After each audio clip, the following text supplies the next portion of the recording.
just do one thing a little different here before we roll into our next presentation. I'm going to introduce Brian Krausz.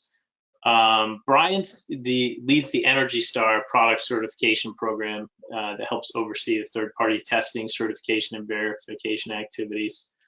Brian holds a master's degree in environmental and energy management from George Washington University and a BA in physics from the University of California, Berkeley.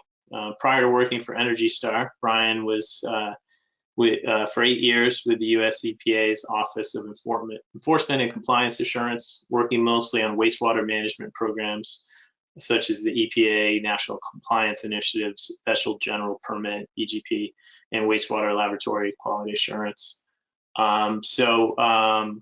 Brian has not met with our organization before, and it's been on my radar to connect with for, for a little while now, we'll say. I won't throw myself under the bus too badly, but as you guys may remember, in the past we've had presentations from Energy Star. Eamon Moynihan has moved on, and Brian's in a similar role now. It's great to connect with you, Brian, and personally, and reconnect with Energy Star. I think it's 3 or 4 years since the last time we've touched base with you guys directly as part of a meeting like this. And I did just want to ask, I think we introduced Mike Violette and Steve Koster as part of Mike's organization. So you heard a little bit about Washington Labs. We've got a couple other labs on the phone. Maybe if I could just briefly ask Ray and Scott to briefly introduce themselves and their capabilities so that Brian can get to know our organization and our members a little bit as much as we're getting to know him. Hi, Brian. This is Scott Wentworth. From an ACIL standpoint, I'm chair of the CAS section here, but I work at Retliff Testing Laboratories. Been with Retliff for 30 years. I manage the Goffstown, New Hampshire location for Retliff.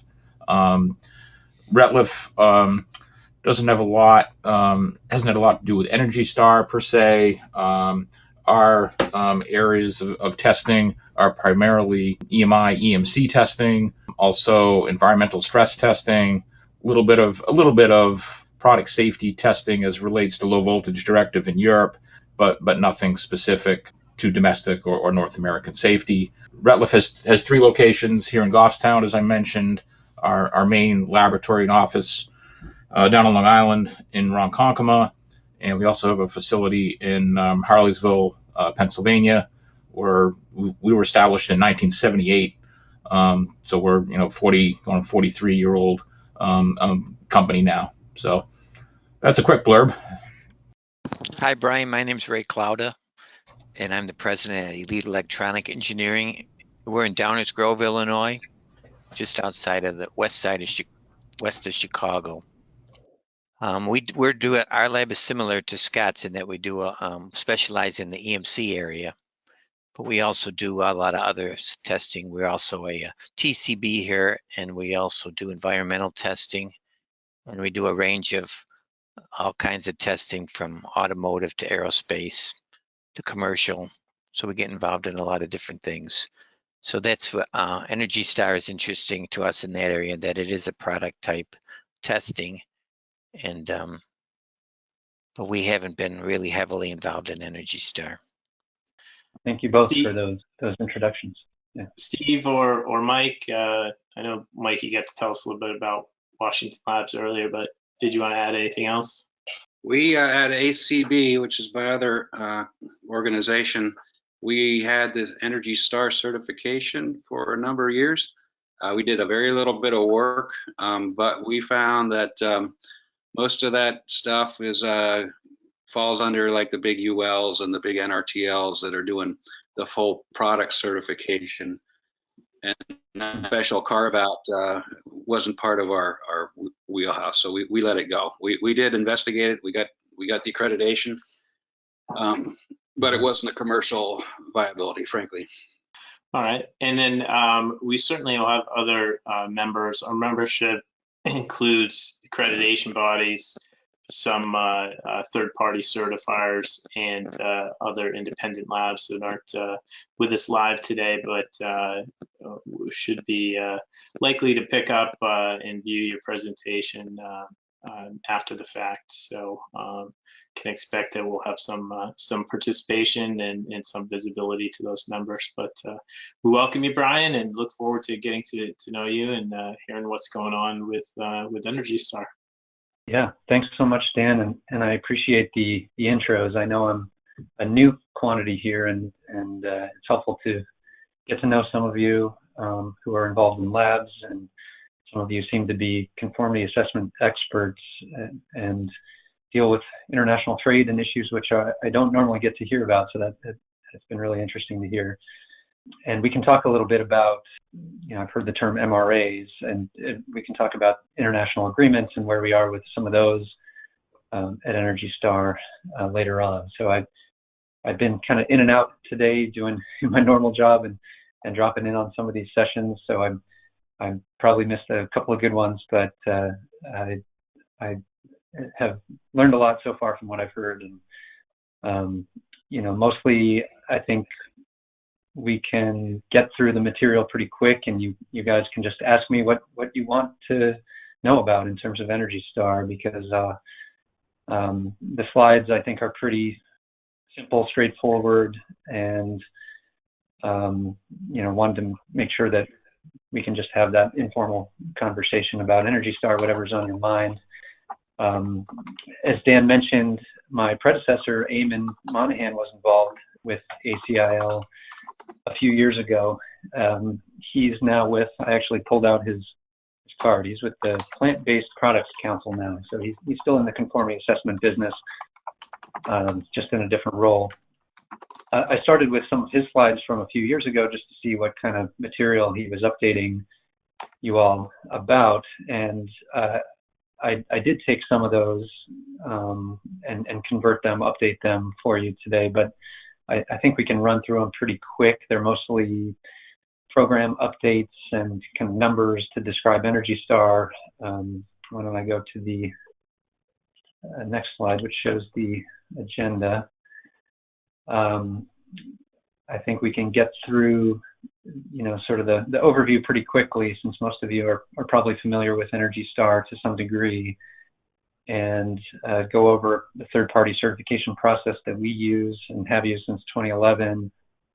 Again, I don't think we need to spend much time there. Really, what I want to spend time on is what's been going on recently with product-specific updates, as well as plans for updating requirements and suggested procedures. We're developing an SOP for our recognized laboratories, those that are recognized by EPA, and just dealing with some of the issues that have been coming up a lot lately, like remote testing, remote assessments, things like that. So if that sounds good, I will dive into it, and I really don't have too many slides, so we can make this pretty painless, I think.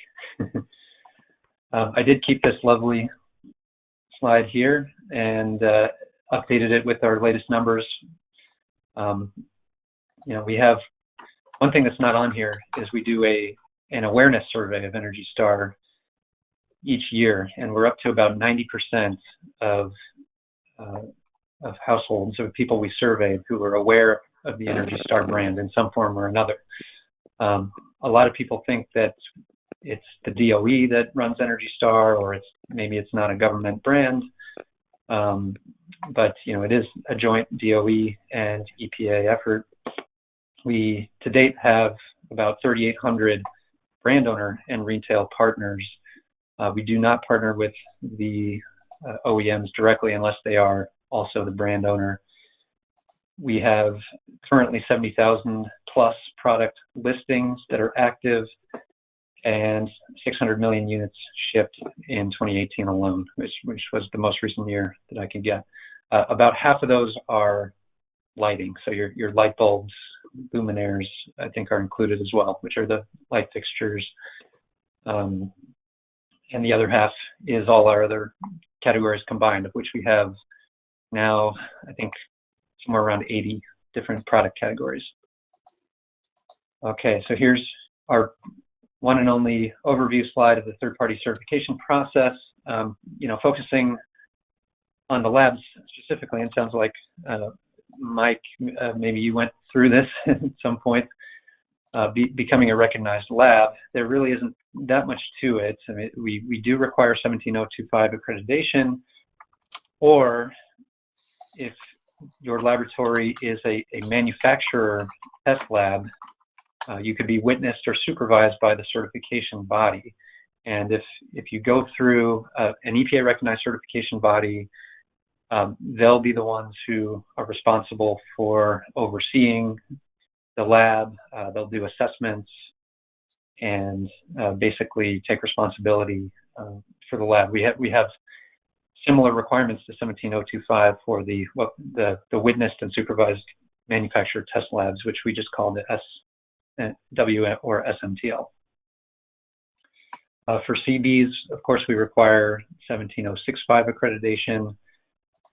One more thing about the laboratories, we do enter into an agreement individually with all the third-party laboratories. We really rely on those lab reports as the basis of our program. So we're going to come back to that and some of the issues that we've been finding in lab reports over the years, and maybe discuss some ways to improve the lab report quality, and I think we could have some good discussion there. So a lot of my time is actually spent on the verification portion. So after initial certification, we do post-market surveillance on all of our products, with the exception of a few that for various reasons we have exempted from verification. But usually we look at our product list, and for any given category, we take 5% or 10% of a certification body's unique certifications and ask them to verify that number of products each year. So EPA nominates half of them, and the certification body selects the other half. Unlike an initial certification, we do require testing in third-party labs in North America. That has been a point of consternation amongst some of our laboratories, as well as CBs, but I think it's been an important thing for us just in terms of the integrity and moving products across borders. It's reduced the number of issues for what we call our enforcement team, which deals with the product disqualification issues and disputes and things like that.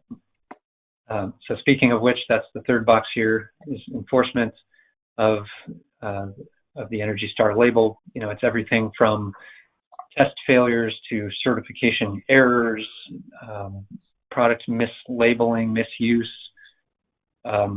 We just had our unit shipment data requirement that was due March 1st. So our partners are required to tell us how much product was shipped with the Energy Star label on it, and they do that every year. And it really helps with our research and analysis, where we want to take the program, what our market penetration is, and if the partner doesn't do that, then they get a couple of chances, but we do suspend a fair amount of our partners each year for failing to submit that information. Okay, so that's a very quick and dirty overview of the third-party certification process. We can come back to any aspects of that at the end if you like. I think this is a helpful slide. The gentleman from the FCC presented some similar information. I think it was George Tannehill. So this just shows all the tabs and where they're located. So your accreditation bodies, we've added a couple of new certification bodies recently, two of which only do the verification, and they actually don't own any of the certifications themselves. It's kind of a unique situation, but we do allow that. And of course, laboratories, 682 and the table next to it, if you can see it, I know the print is pretty small. More or less, it shows that roughly half of the labs are in the United States and Canada, maybe a little less than that, and most of the remainder are in China, Taiwan, and throughout Asia.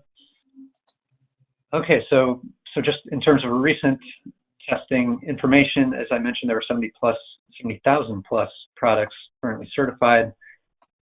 Of those, we verified 2,000, more or less, and there's a breakdown of which overall categories these were in. I guess I would say that given the pandemic and where we thought we might be, I mean, last March, for instance, I thought this was a really excellent result. I mean, over 2,000 products actually tested, which has been pretty steady the last few years. With certain lab closures and other things going on, we just weren't sure where the program was going to go for verification. And I would say that our CBs and labs really stepped up to the plate, and despite the challenges they faced, managed to complete almost 100% of the required testing that they would in any other normal year. So I was really pleased about that. I've been in touch regularly with our certification bodies about how things are going, as well as our accreditation bodies. It's been a struggle, but I think this is a fantastic result. And at the bottom here, I'll just briefly mention that we started an inspection program for commercial food service products. So I probably should have written out what CFS means. There's too many acronyms we deal with. So we have, these are large, expensive, and built-to-order products. So we've only sort of piloted this approach for verification in this category of commercial food service. This last year, we've expanded it to a few different types of products: commercial ovens, commercial dish, and we already had steam cookers, commercial steam cookers in the program. So something a little different. I helped put together and launch this program in 2020. And originally there were going to be 2 inspections required in person, with CB representatives going out and visiting the relevant manufacturing facilities.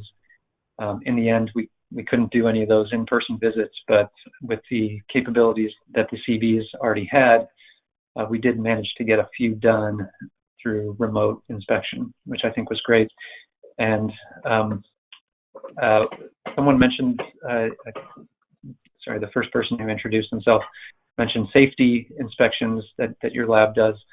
This component level approach was based on safety inspections done in other areas, especially the electrical safety inspections. It's sort of a subset of that approach, looking at the energy use of components within these commercial food service products.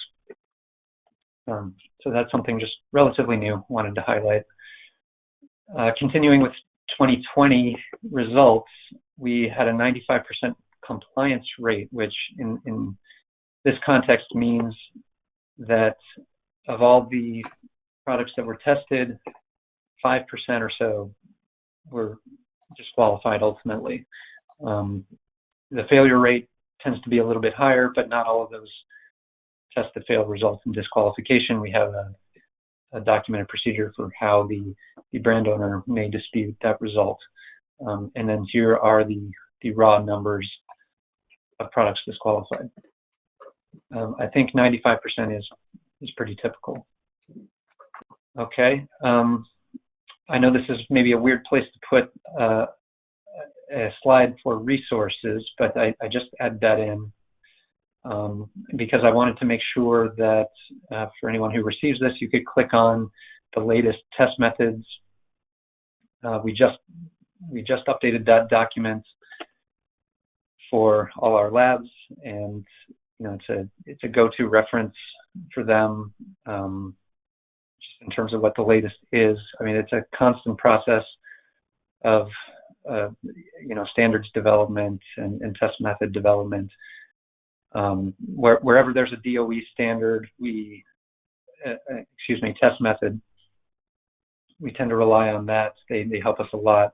Sometimes EPA develops their own test methods, or there are ASTM and other organizations who assist with the test methods.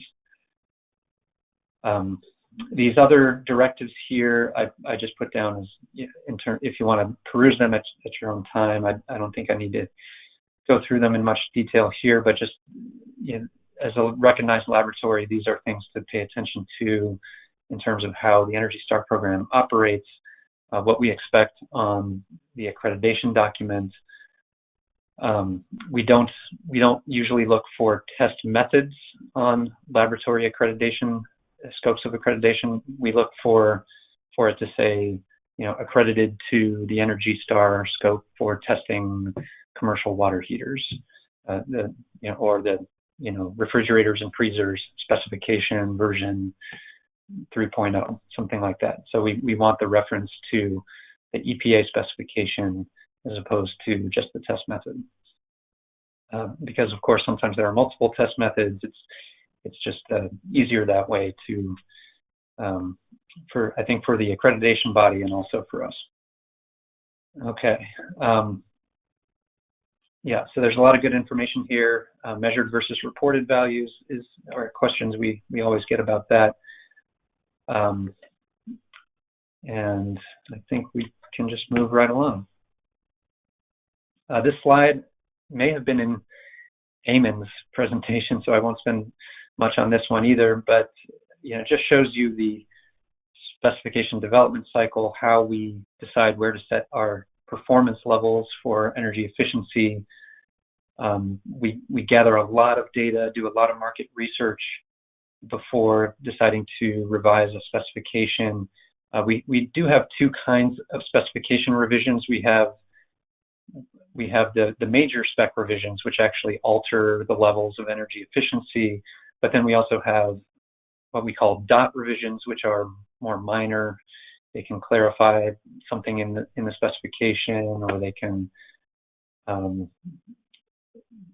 change something else besides the actual performance.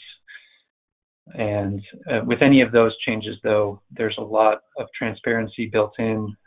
We seek as much input from our stakeholders as we can. And here's a list of the specific products that we have revised test methods for in the last few years based on what I could see. And this is based on, again, if I go back here, this first link to the required test methods. So since Eamon spoke to this group, these are the products that I could find where it looks like there was a test method update. Recognized labs, if you're one of them, you're aware of these things for your categories, I'm sure.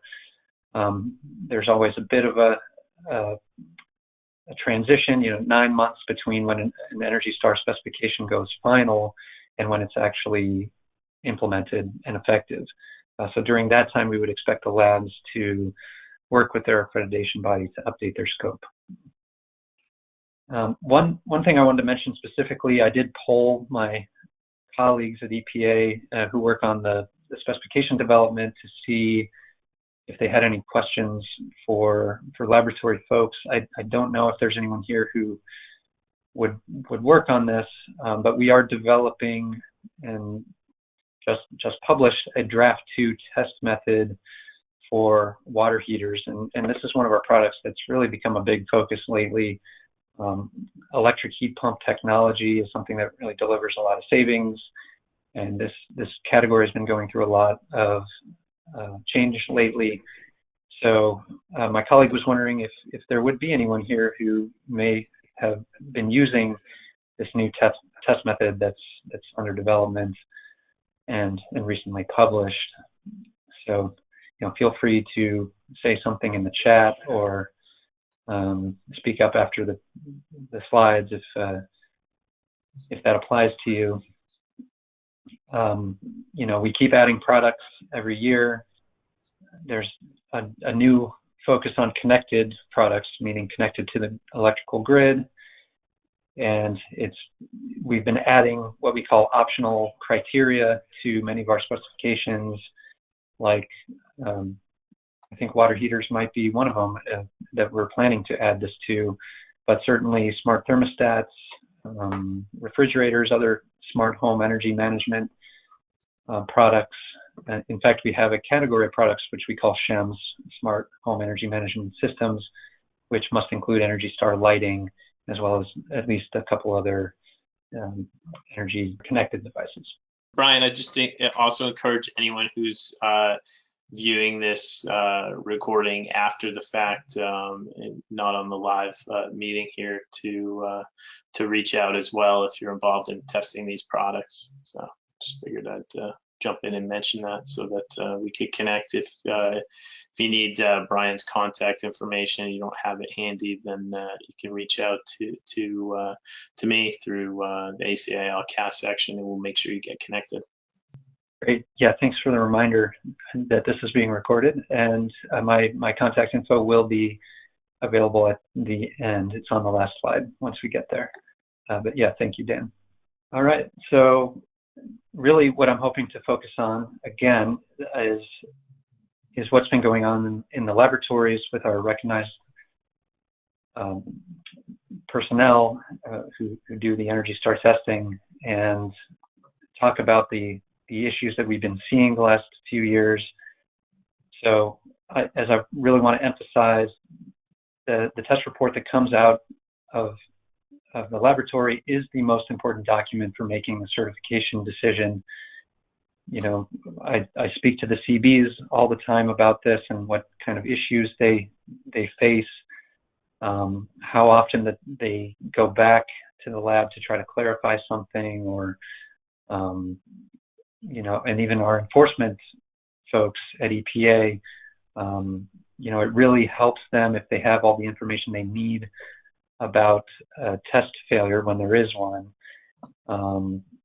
which includes, you know, did the product that failed, is it clear from the photographs that are included with the test report which product was actually tested? You know, are we looking at the right product here? Because that's caused a surprising amount of confusion right up front when we get a failure submission. You know, we got to be 100% on this one. You know, are we just potentially disqualifying the product that was actually tested? because sometimes there are models tested that's in a slightly different family of products, or there's no markings on or identifiers in the report, or at least not enough to properly identify the product.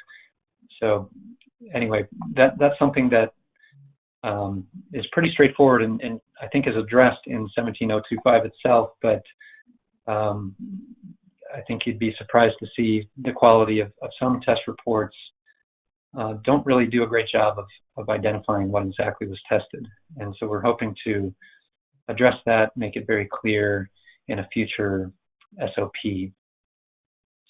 Some other common test report issues. For a few of our products, we require installation instructions. Windows come to mind.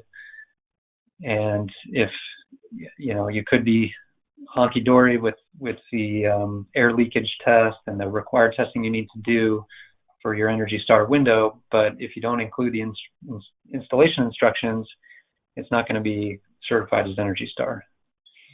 And that needs to be passed along to the CB. Either, you know, I don't know if it goes through the lab. I think it just typically goes from the manufacturer directly to the CB. Confusion about who's responsible for checking the lab calculations. The CBs would probably say it's the laboratory that has to check the calculations. But, you know, it's a good idea. We encourage our certification bodies to look thoroughly through the test reports and make sure that they make sense. Somewhere between, gosh, I would say 5 and 10% of lab reports could be missing really critical info that's not related to what I've mentioned already. and it just interferes with the timing of the certification if that information isn't submitted. Okay, and then finally, we talked a little bit about certification versus verification testing. Generally, the test should be done the exact same way, and there are instances where that doesn't happen, and disputes may arise. So you should, as a laboratory, you do have to be careful that you're doing a verification test against the current specification in effect. If there's a change from version 2 to version 3 and you're verifying a product that was under the old certification, we're not going to accept that test, and it's a big waste of time for the laboratory and for the manufacturer. Okay, a few other general issues. I've been getting some good feedback from our CABs about our current definition of a witness or supervised manufacturer test lab, which really hasn't changed for us since the early days of our third-party certification program. But I'm thinking about how we can maybe expand upon our current definition so it's more in line with the IEC and the way that they recognize witness or supervised test labs, and have kind of various tiers. For example, one of the reasons we're considering this is because we had a CB who wanted to go into a laboratory, set up all their equipment, and do the test at the manufacturer's location, and that's not something that we've typically allowed to this point, but something that we will consider in the future. Of course, that is dependent on the ability of the certification body to get into the facility in person. Remote testing procedures, this has thrown all of us for a loop. Every organization is adjusting right now, and as the scheme owner, Energy Star also needs to adapt and consider how we're going to accommodate various remote testing and assessments. I mean, for now, we've sort of allowed a blanket approval for remote assessments if that's what your accreditation body chooses to do. And remote testing procedures, we haven't gotten a whole lot of procedural updates from our certification bodies, so we're continuing to collect information about it. I think CBs, for the most part, have been prepared for this and had offered it to a limited degree before the pandemic, but now it's, of course, a major part of the testing. Okay, and then just the final issue that will be addressed in the SOP once that is published is the timeliness of report issuance. We've been hearing about backlogs, again, partly due to the pandemic, between when a test occurs and when the report is actually issued, just doing the report writing and getting that out in a timely manner. So hopefully there are some things here, especially in these last two slides, that may stimulate some questions or discussion, but that is all the material that I've prepared for you. Anybody have any questions or comments? Got probably a couple things I'll mention, but I'll let others jump in first. Brian, you mentioned like remote testing or remote observation. What do you see as the biggest problems there? What issues from your side? So I know we've been trying to do more of that because it's just customers have can't allow customers to come in the lab all the time. So or they're from other countries and they can't travel here. So. Right. I mean, that is something that the customer requests pretty often, which I imagine now that you can't allow. That's still a work in progress. In fact, just this morning, I saw from one of our accreditation bodies, they shared with me the results of their analysis of moving to a remote assessment model and what might be lost. Remote testing. Remote assessment is another story. I don't think we've really identified any particular problems with it. But for example, if a CB is looking through a video as the laboratory is conducting a test at their facility, there are things that are lost. I mean, there's a sense of smell, sense of vibration and touch and seeing things that the CB is not going to have when you're just looking through a tiny screen. That said, it really depends on what kind of testing it's for.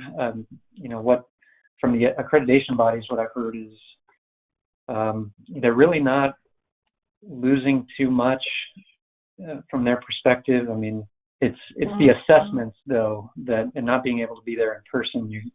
You're really just not able to use all your senses as a assessor to see what's going on in any particular lab or facility. Well, it sounds to me that it seems kind of like a trust issue, that you lose a sense of trust when remotely, that you tend to feel like that you could be duped, I guess. I don't know, is by a video. I think that you could probably say that, yeah. The accreditation bodies and certification bodies know their clients better. I think it's tough to onboard new laboratories with this method, and I think some of the certification bodies I've spoken to have said we absolutely cannot allow a remote testing until we've been there in person at least once. I mean, even during the pandemic. So you're right. I think trust is earned, and these organizations are kind of doing some risk assessments of their own to see where there might be heightened oversight needed. Well, it seems to me we get some more, as you get more experience, though, you can maybe build that trust, or it certainly is a matter of convenience, that and also efficient. You talk about energy efficient, it's a lot more efficient to do some remote assessment a lot of times than to have it on site. Absolutely. And if it's for continuing accreditation, that's what we're seeing for the most part. Initial accreditation is another story. Having done a few, more than a few remote assessments of various types at this point, I can say that for some aspects of things, the paper-based types of things, it's a lot of ways it's more efficient. It's definitely easier with multiple screens, and you can be interviewing a person, you could have a specification open in front of you, a procedure on another screen, be seeing something and evaluating records, and it's a lot easier than when you're in person and you're carrying around a notepad, maybe with a couple of printed out procedures stuffed into it. But when you get to physically observing something, it's more challenging. You're asking somebody to say, oh, well, take me over and show me this. They're going to show you exactly what you asked to see. You're not going to see those equipment that's off to the side that looks like it's torn apart, or those parts that seem to be in a pile in a corner and not identified properly. Or you're not going to, even sometimes just being in the environment, you can have a sense for if the temperature, humidity is appropriate, if that's something that impacts it. So you do lose something when you have to physically observe a manufacturing type of operation during a remote assessment. But like I said, there's pros and cons. There's other times that it's an advantage, but I don't think it's the way that anybody would choose to do that. Mm-hmm. And I saw that Warren was on the meeting earlier. I don't know if he spoke to any of this, but most of you may be aware, his role at NIST is to coordinate a lot of the conformity assessment work between federal agencies. And I've got to go to one such gathering of other feds like me, and people from like FCC and other agencies all kind of had the same concern about this. And we had some accreditation bodies who were there who presented to us their perspective.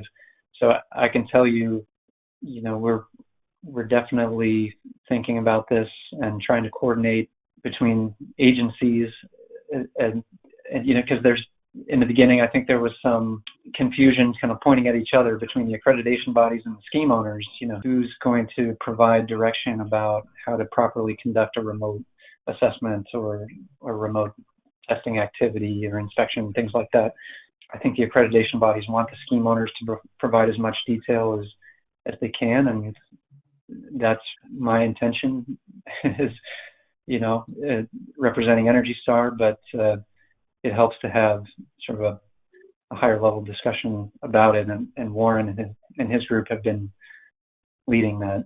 So maybe a subject for another day, but Warren's a great guy to talk to about that issue too. It's definitely a tool in the toolbox as we go forward, pandemic or not. But like every tool, you have the right tool for the right job, I think. It's my take anyway, having done a lot of them. Brian, just a general question. We're coming off an administration where there was a very, not to get too far into politics, but it was a very clear focus on reducing regulation.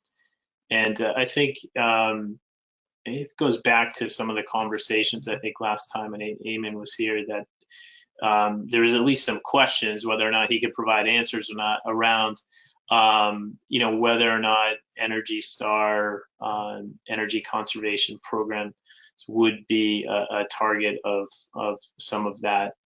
I know some of the conversation was around the fact that Energy Star has really become a branding, a marketing type of thing for some manufacturers, and they like to be able to in some cases have that so that they can market to customers that are interested in saving energy and whatnot. How did that all play out in what you saw, and did we lose anything, or did we gain anything, or was there really no change at all? Was it left alone? Sure. Well, I don't think I'll say anything that's a secret. That the last couple of years of the previous administration, there was a $0 budget proposed in the president's budget, and of course that did not come to pass. But there have always been proposals like that to change Energy Star to a fee-based system or something, but they've never really made it too far. In the end, our budget, I believe, was steady, maybe a slight increase even. Generally we enjoy support from both sides of the aisle, which makes us really lucky as a government program, and we're expecting that to continue. We don't, it's too early in this administration to really know where things are headed, but I would say even in the last administration, right, we received support. I felt like from within. Our administrator was recused from Energy Star dealings, but that was because he actually supported Energy Star through some of his consulting work in his previous life. So, we try not to focus on the administration that's in place too much, but of course it affects our budget, or can affect our budget. We've been lucky to have pretty steady support throughout the years, and people on the Hill, ranging from our brand owner partners to folks like your members, most likely, certification bodies and labs who go up to the Hill and tout the Energy Star program and what it's worth to them and to the private industry. Not sure if that completely answers your question, but so we're still here, I guess. Is so it really boils down to, right? Yes, we're here for the long haul, but we are excited to work with the new administrator, I should say. If you've been following the news, he was confirmed a couple of weeks ago, I think, and he's been doing the rounds, giving his speeches to folks here at EPA, and he's strong on climate change, which Energy Star is a part of. You're going to hear us talking more about climate change and electrification, things like that. It goes hand in hand with energy efficiency, and of course reducing our overall carbon footprint. I think you're going to see a lot more cross messaging between Energy Star and other parts of the agency that works on climate change. Thank you. Any other thoughts? Well, if not, I really appreciate everyone staying late for the last presentation, and it was great to hear some of the other presentations from this end as well. Sorry I had to go back and forth between other meetings, but Dan, I really appreciate you adding me to the agenda here and giving me a chance. No, glad to have you on board and to check in with things, and hopefully some of our members that are a little more involved with the Energy Star program will catch this remotely, and we'll continue to check in with you and see how things go. And likewise, if you have any new breaking product categories that are exciting, or anything that's going to create new opportunities for independent labs and certification activities, then feel free to reach out to us as well. And if you ever need anything in terms of our take on, we're big supporters of independent testing and conformity assessment programs, and have a lot of background and history in supporting those activities within the U.S. So if you ever need any input there, feel free to reach out to us. Yeah, absolutely, I will. And yes, we always have exciting new products coming out. So I think I mentioned a few of them, but hey, electric vehicle chargers, I think that one's really, really cool. We just added DC chargers to our specification, direct current, and the connected products. I think that's a really big advancement in the program. And I mentioned SHEMS. We're focused on the products with the biggest savings, and they're really moving along. So, the simple water heater, underrated, has been a big one. But pool pumps, I mean, who would have thought? But there can be big savings there, and there's always going to be a need for the testing and certification. So, hopefully, Brian, oh yes, go ahead. Maybe a little off piece here, but you're talking about connected devices and Internet of Things, I think is inferred there. Where in the government is security for hacking and hijacking these things through bad actors? Is that in any of these discussions? Yes, I know it. I know there are discussions about it. I'm not personally involved in those, but yes, you're absolutely right.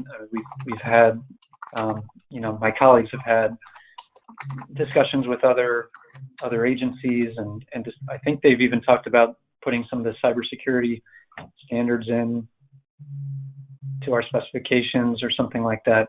I don't know what's coming out of those, but I could refer you to the right person if you want to talk more about it, especially if you have a specific product or context in mind for what we're doing. But yes, that's definitely a concern. It's a little bit out of our lane to some degree, but we want to make sure that we're doing our due diligence when it comes to the requirements for these products, and the fact that they could be vulnerable to cybersecurity issues. We're seeing it gain some traction in the mobile phone and mobile device radios world. So just kind of curious. Mm-hmm. Yep, and we don't have those as one of our products, of course, but we do. We are concerned about the cybersecurity with SHEMS. It's been coming up a lot lately, the smart home energy management. Okay, I think anything else there?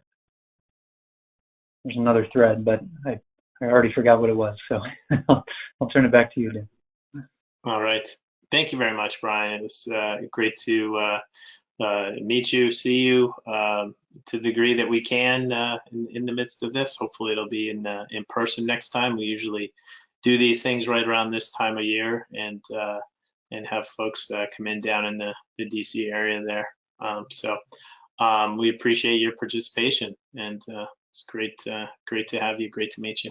Oh, I just remembered, if I might plug one last thing. If you're interested in in staying up with the Energy Star news, you can go to our website. We can even give you a what we call a MESA account, a My Energy Star account, and you can sign up for the newsletters or the subscription services that you're interested in. We have product-specific news, whatever your product area, or if you're interested in like the residential side, I think big things are happening over there. We're developing an Energy Star home upgrade, which I don't know much more about it than that. Something that people have been asking for a long time. Of course, we also have a commercial and industrial section, so industrial and commercial facilities can get the Energy Star label for their buildings. But whatever it is that you want to keep up on, there's probably a subscription that you can be on the list and get the news that you want. Great. All right. And Thanks we for can that. get there Thanks through for letting me plug in. through the link on the screen. There is not a link on this screen to that, so I may have to send it to you. Dan, why don't I send you an updated version of these slides, and I'll include that. Perfect. All right. Very good. Thank you again, Brian. And I see Ramona's been hanging with us, so I want to thank her and Mike Violette for their presentations earlier. And Milt, Ray, Scott, Steve, I think you guys have been hanging on the entire day. So appreciate that. We've had some others come and go. Thanks to you too, Bob, for your support and help as we've gone on. Just some upcoming member meetings, calls that's pretty much the schedule into the fall here up until our annual meeting, which we hope will be in person in Long Beach the week of October 12th. So that's what's on the agenda. Any other upcoming meetings or events anybody wants to mention or plug? Yes, Well, the TCB Council's coming up, right, Steve? Yeah, it's already been plugged, but TCB Council meeting March 9th, April 19th through the 22nd. It'll be virtual again this year. April 19th is a day for it's basic, and then 2021 and 22 is the actual meeting. So put that on your calendar. Come on out. Registration is open for that already. You'll register and get on the list. You want to mention the discount? Well, there is any of the TCB members can offer to any of their clients a discount. Basic discount is that their clients could register as a member as opposed to a non-member, and so they would pay the member price as opposed to the non-member price and save money and be able to be involved in the TCB meeting with all the training. As George said, one day of that is typically the FCC themselves, and of course they make all the rules, so it's good to find out what their thinking is, and the rest is a bunch of people in the industry that take care of all the different certifications, etc., that we work with. Very good. Scott, any closing comments as chair? Okay. No, just thanks everyone still on the call here for joining in today. Really appreciate it. Dan, thanks to you for kind of emceeing here. Great job on that, and another great day of presentations and a lot of good information. So really appreciate everyone that contributed. Thanks. And with that, we'll bring it to a close. So thank you for everyone who joined us again. And we'll see you, hopefully see you in person.